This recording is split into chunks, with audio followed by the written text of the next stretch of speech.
नमस्ते, म नेपाली राइडर। यतिखेर म गछियामा छु। गछियाको यो ब्याकग्राउन्डमा देखिएको जुन विश्वकर्मा मन्दिरको उँधोपट्टि छु। विश्वकर्मा मन्दिर भन्दा अलि ओल्लो यताबाट चाहिँ यो टाइल लगाएको बाटोबाट भित्र छु। तल 20 फुटे बाटो देख्न सक्नुहुन्छ। यहाँ बन्दै पनि छ, नयाँ बन्दै पनि गरेको छ र पार्किङ सार्किङ सबै भएको घर मस्त मैले देखाएको छु। ड्रोनबाट खिचेको जुन क्लिपहरुमा देखाइरहेको छु। यो किसिमको यो घर चाहिँ तपाईहरुले एकदमै यो अर्जेन्ट परेर चाहिँ बेच्न खोज्नु भएको छ। भर्खर बन्दै गरेको घर हो, यो नयाँ घर हो हैन। यो कति वर्ष पुरानो के कसो भन्ने कुरै आउँदैन, नयाँ घर हो यो।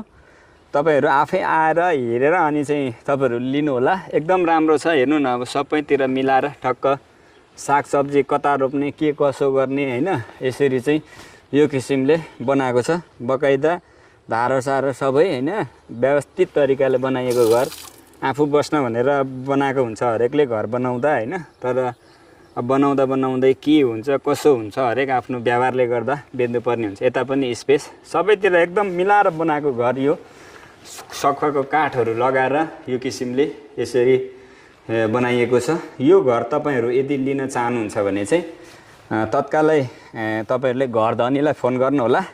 घरधनीको नम्बर मैले स्क्रिनमा राख्दैको छु र मेरो नम्बर छ 98 027 028 15 98 027 028 15। मेरो नम्बर हो यो चाहिँ।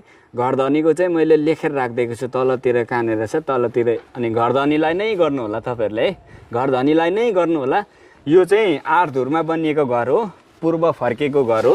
यो चाहिँ जुन यो झापा जाने जुन बाटो देखिराख्नु भएको छ एशियन हाइवे, यो जुन एशियन यो जुन विश्वकर्मा मन्दिर यता यहाँनेर छ। यसरी झापा जाने बाटो भने यहाँदेखि यति आएर जम्मा 50-60 मिटरको दूरीमा यो घर तपाईहरुले 8 धुरमा बनेको पूर्व फर्केको घर। जम्मा बार्गेनिङ नगरिकन फिक्स रेट हो, 75 लाखमा तपाईहरुले लिन सक्नुहुन्छ। हेरेर अनि लिनु होला।